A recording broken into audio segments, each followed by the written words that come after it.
నమస్తే జన సంచలనం టీవీ న్యూస్ కి స్వాగతం. ముందుగా నేటి వార్తలు చూస్తూనే ఉండండి. మీ జన సంచలనం టీవీ. రాజకీయాల్లోకి రాదలుచుకోలేదు. మీతో పాటుగా కలిసి ఎంత దూరమైన ప్రయత్నం చేయడానికి నేను సిద్ధంగా ఉన్నాను.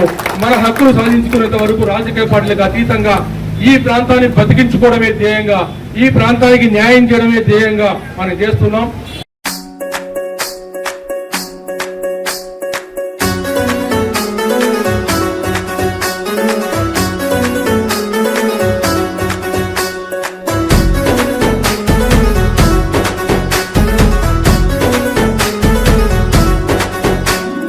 అందరి కోసమై జనముల జెండను పట్టాలే, బతుకుల్లో వెలుగులు నింపా బహుజన వాదం ఎత్తాలే. ఎదిగే బిడ్డల చూసి పేదల పొద్దును దలువాలే, ప్రజల దండును గట్టి ఉద్యమ కాగడనెత్తాలే. నింగిలో అమరుల దలిసి నీలి వందనమంటూ చరితను రాసిన గొప్ప మహనీయుల కలలేగంటూ పల్లె పల్లెల్లో బహుజన జెండా ఎగరయ్యాలే. అందరి కోసమై జనముల జెండను పట్టాలే, బతుకుల్లో వెలుగులు నింపా బహుజన వాదం ఎత్తాలే.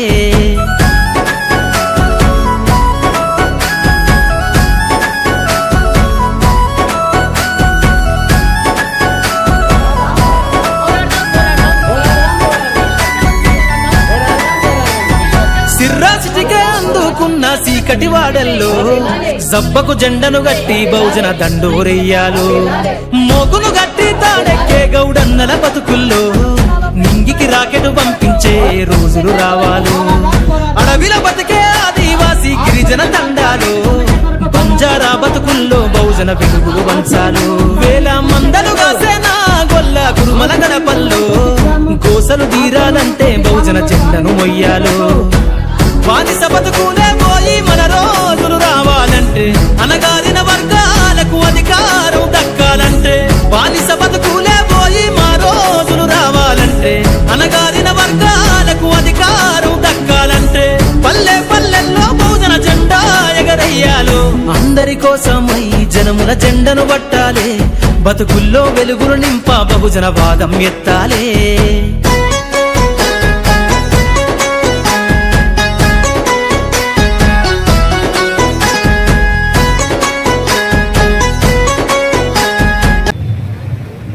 ఆయకట్టు కింద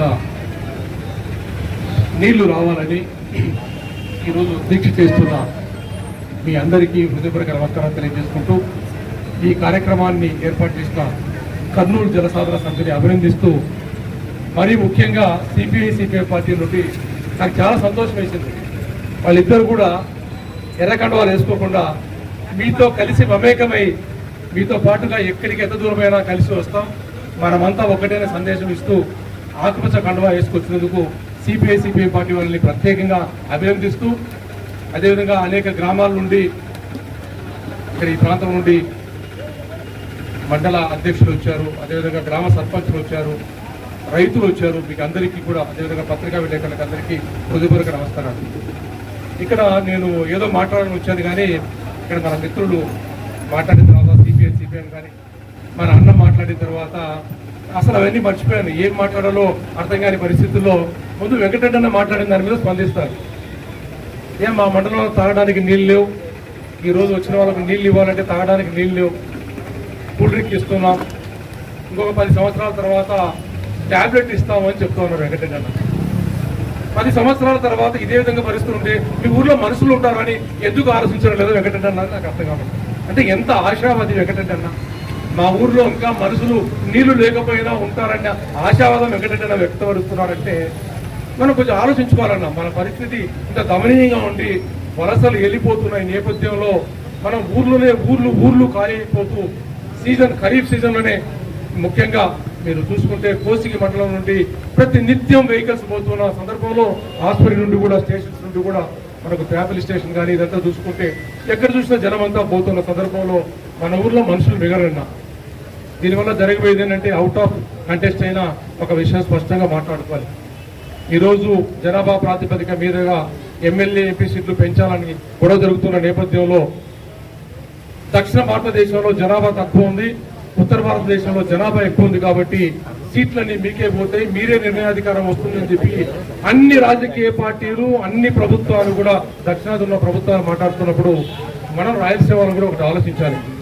మన వైపు నివసించడానికి నీళ్లు లేక, పంటలు పండించడానికి భూమి నీళ్లు లేక, పంటలు పండక, ఉద్యోగం చేసుకోవడానికి పరిశ్రమలు లేక, చదువుకోవడానికి పాఠశాలలు లేక, వైద్యం చేసుకోవడానికి హాస్పిటల్స్ లేకపోవడం వల్ల అన్ని వేరే వేరే నగరాలకంతా మనం అంతా వలసపోతూ దాదాపు 50-60 లక్షల మంది జనాభా రాయలసీమ నుండి మైగ్రేట్ అయిపోయినప్పుడు జనాభా ప్రాతిపదిక మీద ఎమ్మెల్యే సీట్లు పెంచితే రాయలసీమకు న్యాయం జరుగుతుందా, అన్యాయం జరుగుతుందా?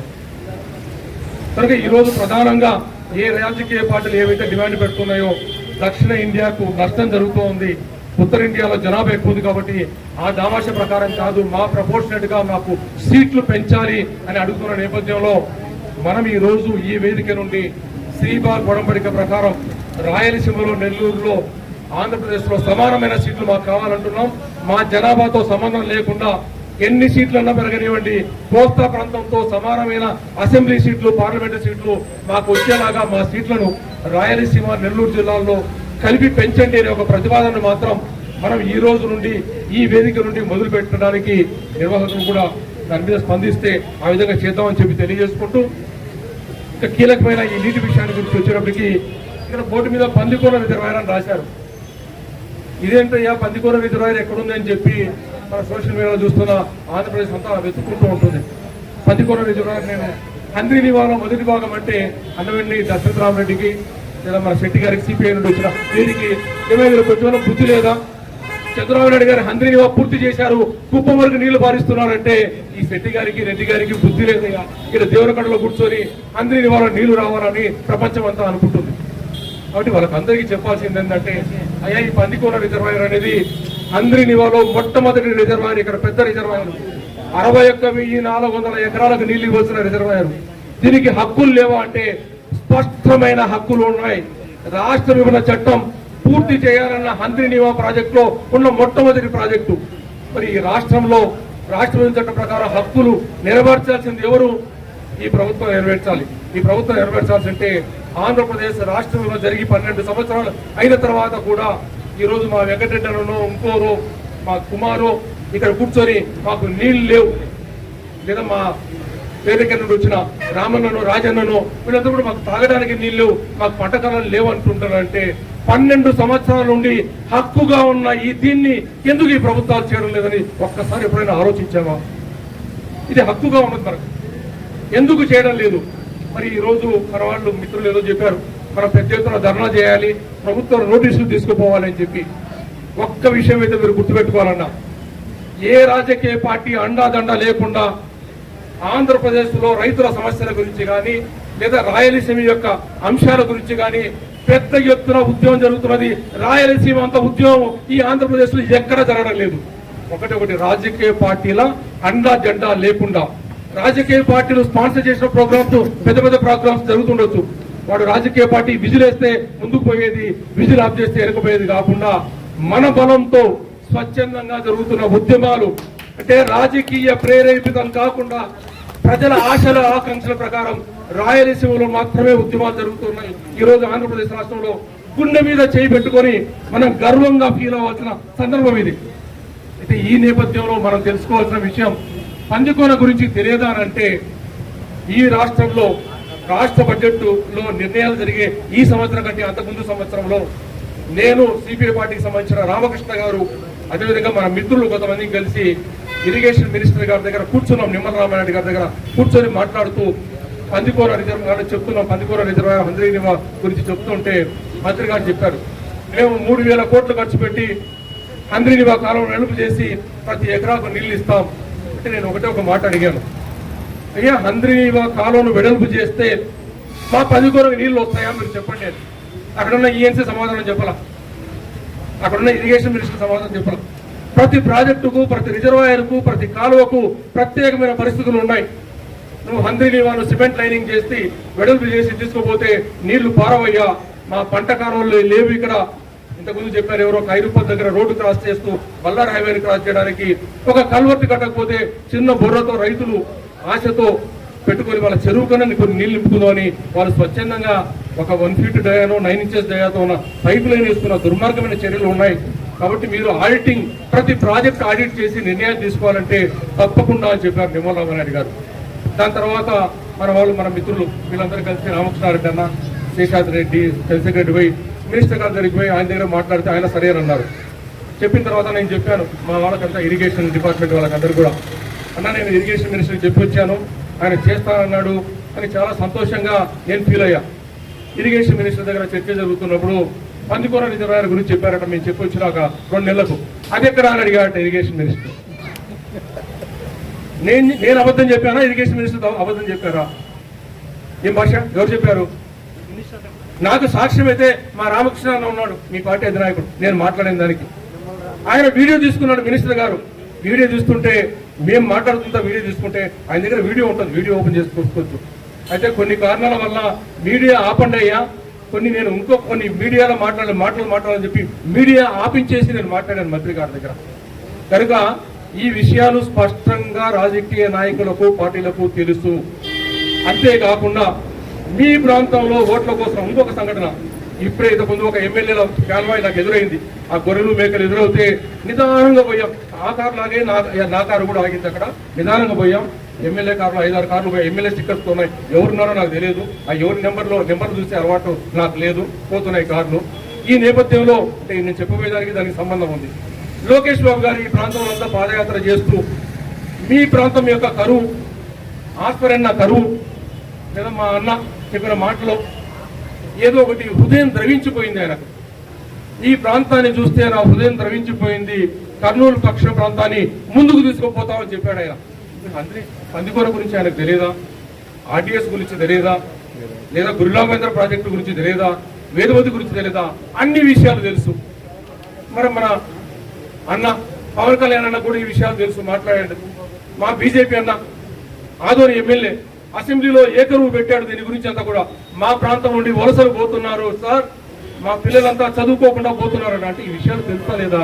ఎందుకు మాట్లాడారు వీళ్ళు రాజకీయ నాయకులు, ఎమ్మెల్యేలు కానీ, లోకేష్ బాబు గారు కానీ, పవన్ కళ్యాణ్ గారు కానీ, చంద్రబాబు నాయుడు గారు కానీ ఎందుకు మాట్లాడారు? మనం చేసిన ఉద్యమాల వల్ల మాట్లాడారు. మనం ఈ విషయం వాళ్ళ దగ్గర తీసుకెళ్ళాం. వాళ్ళకి విషయం అంతా తెలుసు. తెలిసినా కూడా ఈ పనులు చేయడం లేదని అంటే ఇప్పుడు ఆ కార్ల దగ్గరికి వస్తాం, ఎమ్మెల్యేల కార్ల దగ్గరికి. వాళ్ళు ఎవరున్నారో చూడటం కోసం అని చెప్పి నేను అద్దాలు తీసి పెట్టుకొని కూడా గబగబా చూశానయ్యా. ఎవడు కనపాల నాకు అని నల్లటి అద్దాలు ఉంటాయి, లోపల ఎవడున్నాడో కనపడ్డు. ఎలక్షన్ల ముందు మా అన్న చెప్పినట్టుగా, ఇంతకుముందు సిపిఐ మిత్రుడు చెప్పినట్టుగా ఎలక్షన్ల ముందు ఇంటింటికి వచ్చి మీ కాలువకు నీళ్ళు ఇస్తాం, మీకు తాగడానికి నీళ్లు ఇస్తాం, మీ హృదయం ద్రవించిపోయిందన్న నాయకులు ఈ రోజు కనబడకుండా నల్లద్దాలు వేసుకొని తిరుగుతున్నారు. మరి ఏమనుకోవాలి మనం? ఎలక్షన్ల ముందు తెల్లద్దాలు తీసుకొని రోడ్డు మీదకి వచ్చి మీ ఇంటి ముందు దోశలేసో, వడలేసో, ఇడ్లీ వేసో, అవసరమైతే చట్నీతో కలిపి మీ నోట్లో పెట్టిన వాడు ఈరోజు నల్లద్దాలు వేసుకొని కనపడకుండా పోతున్నాడు అంటే వాళ్ళకు స్పష్టంగా విషయం అయితే తెలుసు. దీని గురించి మనం చెప్పాల్సిన అవసరం లేదు. మరి ఎందుకు పని జరగడం లేదు అని అంటే మనం కీలకమైన అంశాన్ని మర్చిపోతున్నాం ఇక్కడ. ఇది చాలా చాలా చాలా కీలకమైన అంశం. ఈ రాష్ట్రం విడిపోతున్నప్పుడు రాష్ట్రం జరిగిన 2014లో 10 సంవత్సరాలు హైదరాబాద్ కేంద్రంగా రాజధాని ఉండాలి, పోలవరం ప్రాజెక్టును జాతీయ ప్రాజెక్టు కింద కేంద్ర ప్రభుత్వం నిధులతో కట్టాలని చెప్పి చాలా స్పష్టంగా పెట్టిన సందర్భంలో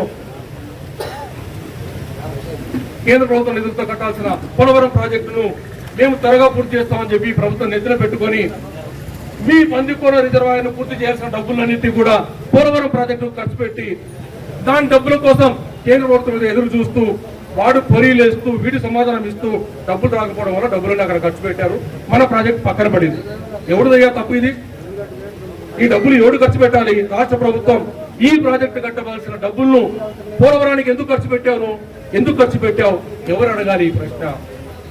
అదేవిధంగా చంద్రబాబు నాయుడు గారు ముఖ్యమంత్రి అయిన వెంటనే నేను అదేవిధంగా పెద్దిరెడ్డి చెంగారెడ్డి గారు కలిసి చంద్రబాబు నాయుడు గారి క్యాబిన్ లోకి వెళ్ళాం. సెక్రటరియట్ లో కూర్చున్నాం.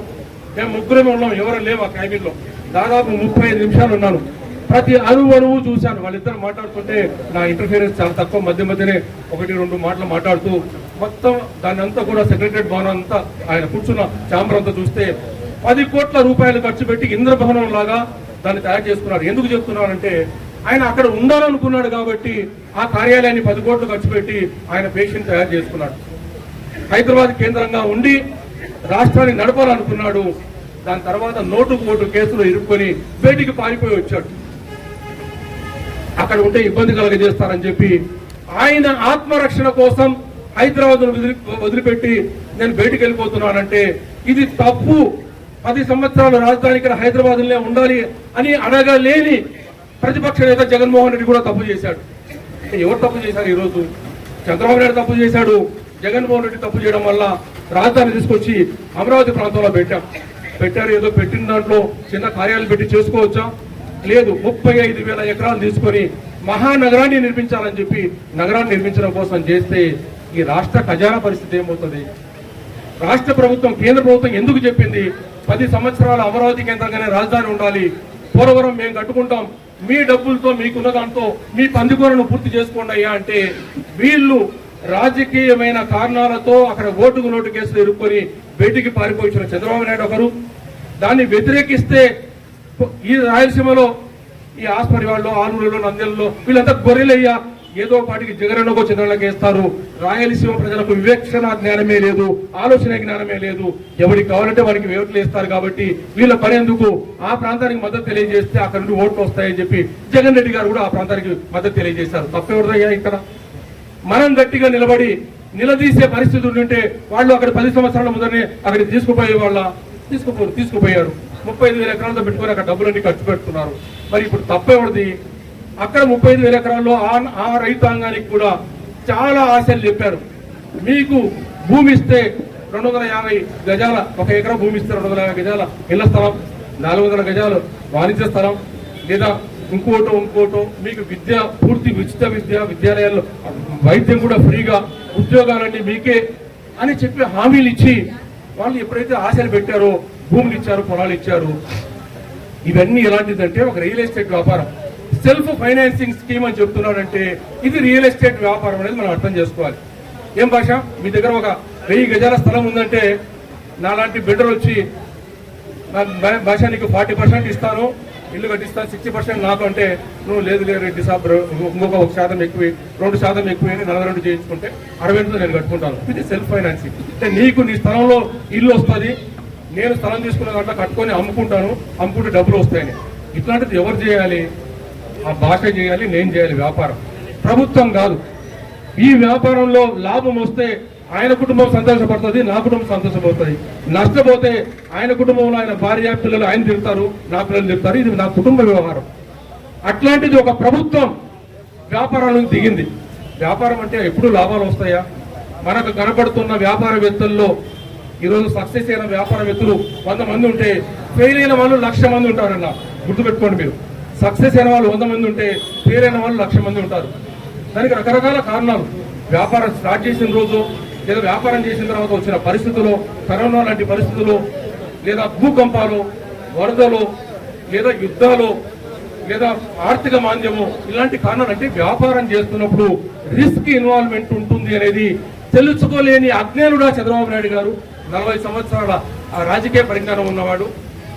మరి ఆయన అమరావతిని తీసుకొచ్చి పెట్టే వెంటనే ఆయన ఏం చేశాడు? రైతుల కంటే ముందుగా పొలాలు కొనుక్కొని, వాళ్ళ బంధువుల కంటే కొనుక్కొని, ఆయన ఆస్తులు పెంచుకొని, ఆయన రాజకీయ ఆర్థిక సామ్రాజ్యం పెంచుకొని, ఇంకా ఎవడు అధికారం లేకుండా డబ్బంతా రాజకీయ పెట్టుకొని చేసుకోవాలనుకుంటే తర్వాత గెలిచి వచ్చిన వాడు ఊరుకుంటాడా? నీ ఆర్థిక మూలాల మీద ఏదైనా యుద్ధంలో చేసేటప్పుడు యుద్ధతంత్రంలో అది భాగం. నీ రథాన్ని చక్రాన్ని విడగొట్టడమో, నీ అశ్వాన్ని చంపడమో, లేదా నీ గుర్రాన్ని నడుపుతున్న వాడిని చంపడమో, అలాంటి కార్యక్రమాల్లో జగన్మోహన్ రెడ్డి 3 రాజధానులు అన్నాడు. మరి 3 రాజధానులు మనకేమైనా బాగా లాభం చేశాడా? ఆయనకి ఏం ప్రేమ లేదు. 3 రాజధానులు అని చెప్పి రాజధాని, న్యాయ రాజధాని కర్నూలు హైకోర్టు గురించి ఆయన మాట్లాడాల. వీడికి మరి హైకోర్టు పెట్టలేదు, కేఆర్ఎంపీ కార్యాలయం పెట్టలేదు, ఒక్క పని చేయలేదు. మరి వాళ్ళ లక్ష్యం ఏంటి? ఆయన ఆర్థికంగా దెబ్బతీయాలి, ఈయన ఆర్థికంగా వైజాగ్లో పొలాలు కొనుక్కొని ఈయన సంపాదించుకోవాలి. మనం ఈ విషయాన్ని మర్చిపోయి ఈరోజు కేవలం వాళ్ళ రాజకీయమైన దీంట్లో ఆ కళలు కంటున్నారు. రాజధాని కళల్లో ఇదంతా పెరిగితే డబ్బులు అక్కడ పెట్టేస్తే వాళ్ళ ఆస్తులకు విలువలు పెరుగుతాయని చెప్పి, అంటే డబ్బులన్నీ కూడా అక్కడే ఖర్చు పెడుతూ, మనం తెలిసినా కూడా అందరికీ తెలుసు, లోకేష్ బాబుకి తెలుసు, చంద్రబాబు నాయుడికి తెలుసు, పవన్ కళ్యాణ్కి తెలుసు, మంత్రి గారికి మనం చెప్పాం, ఇక్కడ ఉన్న మన మిత్రులందరూ చెప్పారు, మీరు సిపిఐ వాడు రామకృష్ణ గారు అందరూ అనేక మార్లు చెప్పారు. మరి తెలిసినా ఎందుకు నడుచుకోవడం లేదంటే వాళ్ళ ఆర్థికమైన లాభం అక్కడ ఇన్వాల్వ్ అయ్యింది. రాజధాని కట్టుకుంటే స్వయం సమృద్ధితో రాష్ట్రం అంతా అభివృద్ధి చెందుతుంది. రాజధానిలో బిల్డింగ్స్ వచ్చి అభివృద్ధి చెందితే మీ ప్రాంతంలో నీళ్లు వస్తాయా? మా హాస్పిటల్ నుండి అన్న ఎవరో వచ్చారు, ఇప్పుడు ఇంతకుముందు మాట్లాడారు, మాకు తాగడానికి నీళ్లు వస్తాయా? ఆ ఊర్లో జనాభా ఉంటారా? కనుక మూలం ఏంటి? ఈరోజు ప్రభుత్వం చేసే తప్పుడు విధానాలు. మీ హైకోర్టు అనే రాజధాని అనే కళలు తప్పు. ఈరోజు ఆ రాజధాని కళల నుండి బయటికి రండి, వచ్చేసి ఆ నిధులు తీసుకొచ్చి ఇక్కడ ఖర్చు పెట్టండి అనే ఒక విధానం కోసం మనం పాటుపడకపోతే మనకు చాలా ఇబ్బందులు కలుగుతాయి. మనకు చేస్తున్నది ఏం చేస్తున్నారు? ఈరోజు రాష్ట్ర విభజన చట్టం ప్రకారం 10 సంవత్సరాలు హైదరాబాద్ కేంద్రంగా రాజధాని ఉండాలంటే 10 సంవత్సరాలు అయిపోయిన తర్వాత ఈరోజు ప్రభుత్వం ఎక్కడ నిర్ణయించుకోవచ్చు? అమరావతి నిర్ణయించుకున్నారు. దానికి మరలో పార్లమెంట్ లో సవరణ తీసుకొచ్చి రాజధాని అమరావతి అని చెప్పి తీసుకొచ్చిన ముఖ్యమంత్రి గారు తీసుకొస్తే రాయలసీమలో ఉన్న ప్రజాప్రతినిధులంతా కూడా రాజధాని సంబరాలు చేశారు. మనం అడగాలి వాళ్ళ ఇంటి దగ్గరికి పోయి, అయ్యా నువ్వు రాజధాని సంబరాలు చేసావు, బాగానే ఉంది, మా ఊరికి నీళ్లు రాకపోతే ఏం చేసావు? మా పందికోనకు కూడా పూర్తి చేయాలని చెప్పి రాష్ట్ర విభజన చట్టంలో ఉంది. 12 సంవత్సరాలు పూర్తి చేయకుండా ఉంటే దీనికోసం సవరణలు తీసుకొస్తావా? వచ్చే 6 నెలల్లో పందికోన రిజర్వాయర్కు నీళ్లు ఇచ్చి ప్రతి ఎకరానికి నీళ్లు తీసుకొస్తామని సవరణ తీసుకొచ్చి రోజు నువ్వు సంబరాలు చేయవయ్యా. ఈ రోజు దాని గురించి కాదని చెప్పి అడిగే పరిస్థితి మనకు రావాలి. మరి ప్రత్యేక ప్యాకేజ్ నిధులు రావాలి.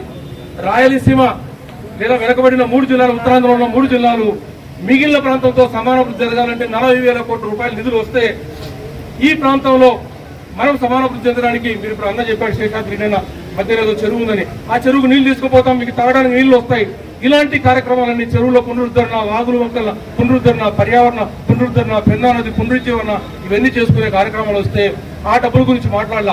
మీరు ఎమ్మెల్యేలు సంబరాలు చేసిన వాళ్ళంతా కూడా మా ప్రత్యేక ప్యాకేజీని 3 నెలల్లో తీసుకొచ్చి ఈ ప్రాంతాన్ని వెనుకబడిన ప్రాంతాన్ని 2 సంవత్సరాల్లో సమానాభివృద్ధి చేస్తామని చెప్పి మీరు రాష్ట్ర విభజనలో సవరణ తీసుకురా వస్తారా? వచ్చిన రోజు మీరు సంబరాలు చేయండి అయ్యా. మీరు విశాఖ గురించి, అమరావతి గురించి కాదని అడిగే పరిస్థితి మనం తీసుకొద్దామా? అడగాలా లేదా అన్న? మరి అదేవిధంగా విశాఖ ఉక్కు ఏమైంది? విశాఖ ఉక్కు 12 సంవత్సరాల నుండి శైలాతాటిలో ఉంటే మాటలతో ఎందుకు కాలం వెళ్ళబుస్తున్నారు? సీడ్ హబ్ గా నంద్యాల, కర్నూలు ప్రాంతాన్ని చేస్తానని చెప్పి 12 సంవత్సరాల నుండి మాట్లాడుతున్న వాళ్ళు దాని గురించి ఎందుకు మాట్లాడడం లేదు? హార్టికల్చర్ హబ్ గా అనంతపూర్ చేస్తామన్న వాళ్ళు దాని గురించి ఎందుకు మాట్లాడడం లేదు? గుంతకల్లు రైల్వే జోన్ గురించి ఎందుకు మాట్లాడడం లేదు? అంటే ఈ అంశాలన్నీ నీళ్లే కాకుండా రాయలసీమలో అభివృద్ధి చెందిన అంశాలన్నీ కూడా 12 సంవత్సరాల నుండి మాట్లాడుతూ మనం మభ్యపరిచే మాటలు చేస్తున్నారు. ఒక చిన్న ఉదాహరణ చెప్పి విరమిస్తాను. 3 రూపాయలకు అరటిపళ్ళు పడిపోయాయి. నాకు 3 నెలల కిందట 3 రూపాయలకు పడిపోయాయి. ప్రధానంగా అనంతపూర్, కడప జిల్లాలో అరటి తోటలు వేసుకున్న వాళ్ళంతా కూడా బాగా నష్టపోతే 1 నెల పట్టించుకోలేదు. 1 నెలల తర్వాత ధరలు పెరిగాయి. 3 రూపాయల నుండి 24 రూపాయలకు, 20 రూపాయలకు కేజీ పెరిగిన వెంటనే ముఖ్యమంత్రి గారి ఆదేశాల ప్రకారం హార్టికల్చర్ డిపార్ట్మెంట్ వాళ్ళంతా దిగి మేము ఉత్తర ఇండియాలో యూపీ వాళ్ళతో, ఢిల్లీ వ్యాపారస్తులతో మాట్లాడొచ్చాం, మీకు 6 వారాల తర్వాత వచ్చి కొంటామని చెప్పావు, ఆ విధంగానే వచ్చి కొంటున్నామని అన్నారు. అంటే 6 వారాల తర్వాత ధరలు పెరిగితే హార్టికల్చర్ వాళ్ళు వచ్చి మేము ధరలు పెంచి మేమే చేసామన్నట్టుగా ప్రకటనలు చేశారు. ఇది పత్రికలు కూడా వచ్చింది వార్త ఇదే విధంగానే. ఈ రోజు 3 రూపాయలకు పడిపోయింది. మరి ఈరోజు చంద్రబాబు నాయుడు గారు చెప్పాలి, 6 వారాల్లో ధరలు పెంచుతారా, 3 వారాల్లో ధరలు పెంచుతారా? అంటే ఏదో కార్యక్రమం జరిగిన తర్వాత మంచి జరిగితే మేమే చేసామనే ప్రచారం. ఈ ప్రచారం ఎలాంటిదంటే, మా విలేజ్ కౌలూరు అనేది పాణ్యంకట్టి యువతల నెరవాడలో వెనకాల ఉంటుంది. నెరవాడ పక్కనే కట్టమంచి జనార్దన్ రెడ్డి వాళ్ళ స్కూల్ పక్కన, లేదా సాయంత్రం దాని పక్కనే ఉంటుంది. ఆ ఊరికి చిన్నప్పుడు పోయేవాడిని నేను. మా ఊర్లో వేసుకున్నంతా ఉండేవాళ్ళం. కంది ఆ రోజు అంతా కూడా కంది మిషన్స్ కొట్టుకొస్తే ఊర్లో వాళ్ళంతా కూడా కందికట్టె కొట్టి ఆ కట్టని పట్టుకొని పోయి ఇంట్లో పొయ్యి కింద పెట్టుకునేవాళ్ళు. ఆ మిగిలిన కంది పొట్టు గింజలు కలిసిందంతా కూడా మన మనిషిని పెట్టుకొని ఒక పలక పెట్టుకొని 4 గరలు పెట్టుకొని ఆ మెట్టు మీద నిలబడి ఒకరు అందిస్తుంటే ఒక తూర్పు పోసేవాడు. మధ్యన తూర్పు పోసేవాడు, ఆగేవాడు. ఎందుకమ్మా వీడు పని చేయకుండా ఆగిపోతున్నాడు అని అంటే మా అవ్వ చెప్పేది, గాలి వచ్చినప్పుడే పోస్తాడు, గాలి రానప్పుడు పోస్తే గింజలన్నీ ఆనే పడతాయి. ఆ గాలి వచ్చినప్పుడు పనిచేసినట్టుగా చంద్రబాబు నాయుడు గారు నేనే చేశాను హార్టికల్చర్ హబ్ అంటాడు ధర పెరిగినప్పుడు. అంటే ఇలాంటి మాటలతో 12 సంవత్సరాల నుండి మోసం చేస్తున్నాడు జగన్మోహన్ రెడ్డి గారి, చంద్రబాబు నాయుడు గారు. కానీ ఈ విషయాలు తెలుసుకోకుండా మనం పందికోన గురించి అడిగినా, లేదా వేదవతి ప్రాజెక్టు గురించి అడిగినా, గుండేరు గురించి అడిగినా, చిన్న ప్రాజెక్టు 150 సంవత్సరాల చరిత్ర ఉన్న కేసీ కెనాల్కు, ప్రపంచ వారసత్వ సాగునీటి సంపదగా ఉన్న కేసీ కెనాల్ ప్రాజెక్టుకు 10 సంవత్సరాల కింద తెగిపోతే 1 కోటి రూపాయలు ఈ ప్రభుత్వం ఖర్చు పెట్టలేకపోయింది చంద్రబాబు నాయుడు గారి ఆధ్వర్యంలో. ఎందుకు డబ్బులన్నీ అమరావతిలో ఖర్చు పెట్టాలి, పోలవరంలో ఖర్చు పెట్టాలి, వాళ్ళ ఆస్తులకు విలువ పెంచుకోవాలన్న లక్ష్యంతో చేస్తే 150 సంవత్సరాల చరిత్ర ఉన్న అలగనూరు రిజర్వాయరు మూలన పడింది, ఒక పైసా కేటాయించలేదు. అంటే పరిస్థితి ఏంటి? ఈ ప్రాజెక్టు ఆ ప్రాజెక్టు అని కాకుండా డబ్బులన్నీ కూడా అక్కడ గుమ్మరిస్తూ ఇది స్వయం సమృద్ధి కార్యక్రమం చేసుకుంటూ మోసం చేసే కార్యక్రమానికి అక్కడ ఇరుక్కోపోయారు. మీకు ఒక సాఫ్ట్వేర్ కంపెనీ గురించి తెలిసే ఉంటుంది. ఆ కంపెనీ బ్రహ్మాండంగా పనిచేస్తున్న నేపథ్యంలో ఆ గ్రామంలో ఎవరికైనా ఒక పిల్లవాడికి ఉద్యోగం వస్తే వాడి ఉద్యోగంతో వాళ్ళ తల్లిదండ్రులకు డబ్బులు పంపిస్తే వాళ్ళ తల్లిదండ్రి ఒక చిన్న మారుతి కారు ఫ్రిడ్జ్ కొనుక్కుంటే ఊర్లో వాళ్ళంతా కూడా అరే ఆయనకు ఆ ఎల్ఏకు 3 ఎకరాలే ఉండేది, ఇంట్లో ఫ్రిడ్జ్ ఎట్లా వచ్చిందంటే వాళ్ళ కొడుకు సాఫ్ట్వేర్ ఇంజనీర్ అయ్యాడు, ఉద్యోగం చేశాడంటే అందరూ చదువుకొని ఉద్యోగాల కోసం పోయి సాఫ్ట్వేర్ కంపెనీకి తీసుకుపోయిన ఒక కంపెనీ ఒక తప్పుడు నిర్ణయాల వల్ల రియల్ ఎస్టేట్ వ్యాపారంలోకి వచ్చి ఈ రోజు చంద్రబాబు నాయుడు గారు అమరావతి అనే సెల్ఫ్ ఫైనాన్సింగ్ స్కీమ్ లాంటి రియల్ ఎస్టేట్ వ్యాపారంలోకి పోయి మునిగిపోయి ఆ కంపెనీ మునిగిపోయింది, ఆయన జైలు పాలయ్యాడు. ఇలాంటి వాస్తవ పరిస్థితులు తెలుసుకోకుండా 40 సంవత్సరాల ఇండస్ట్రీ ఈ రోజు అమరావతి కళలతో రాయలసీమనే కాదు రాష్ట్ర అభివృద్ధినంతా తాకట్టు పెడుతున్నాడు. ఈ అంశాన్ని అర్థం చేసుకుంటే మనం రాష్ట్ర అభివృద్ధిని తాకట్టు పెట్టడం కోసం రాజధాని కళలు కంటున్న ముఖ్యమంత్రి ఉన్న రోజులు అమరావతి కళలు కంటూ ఆర్థిక సామ్రాజ్యం చేసుకుంటున్నాడు కాబట్టి ఆయనకు నష్టం కలిగించి దాని నుండి పక్కకు మళ్లించాలన్న ప్రతిపక్ష నేత ఉన్న రోజులు మనం బాగుపడం. మనం నిర్దిష్టంగా మన డిమాండ్ మీరు అది పక్కన పెట్టండి, మా ప్రాజెక్టు పూర్తి చేస్తారా లేదా ముందు మా మాట చెప్పండి అని అడిగే పరిస్థితులు కావాలి. ఈరోజు మనకు జగనన్న అనుచరులు లేకుంటే చంద్రబాబు నాయుడు గారు ఒకటే ఒక మాట చెప్తుంటారు. చంద్రబాబు నాయుడు గారు మా అమరావతి పూర్తి అయిపోయింది సెల్ఫ్ ఫైనాన్స్ అంటే జగనన్న పార్టీ వాళ్ళు ఇది అయ్యేదా పోయేదా అని, అయ్యేదా పోయేదా పూర్తవుతుందా అని మాకు సంబంధం లేని విషయం. మా బతుకు తెరువు విషయాలు, మా రాష్ట్ర విభజన చట్టంలో ఉన్న అంశాలు ఎప్పుడు లేక పూర్తి చేస్తారో ఆ అంశంతో మనకు చర్చ అవసరం లేదని దిశగా మనం ప్రయత్నం చేయాలని చెప్పి కోరుకుంటూ అన్న చెప్పిన దానికి అన్న ప్రభాకర్ అన్న చెప్పిన మాట అన్న రాజకీయాలకు వస్తే నాకు ఒక్కడు కూడా ఓటు వేయడం ఇట్లా తిరుగుతుంటే కనుక రాజకీయాల్లోకి రాదలుచుకోలేదు, మీతో పాటుగా కలిసి ఎంత దూరమైన ప్రయత్నం చేయడానికి నేను సిద్ధంగా ఉన్నాను. మన హక్కులు సాధించుకునేంత వరకు రాజకీయ పార్టీలకు అతీతంగా ఈ ప్రాంతాన్ని బతికించుకోవడమే ధ్యేయంగా, ఈ ప్రాంతానికి న్యాయం చేయడమే ధ్యేయంగా మనం చేస్తున్నాం. ఎప్పటికప్పుడు తాజా సమాచారం కోసం మా ఛానల్ ను సబ్స్క్రైబ్ చేయండి, లైక్ చేయండి, షేర్ చేయండి.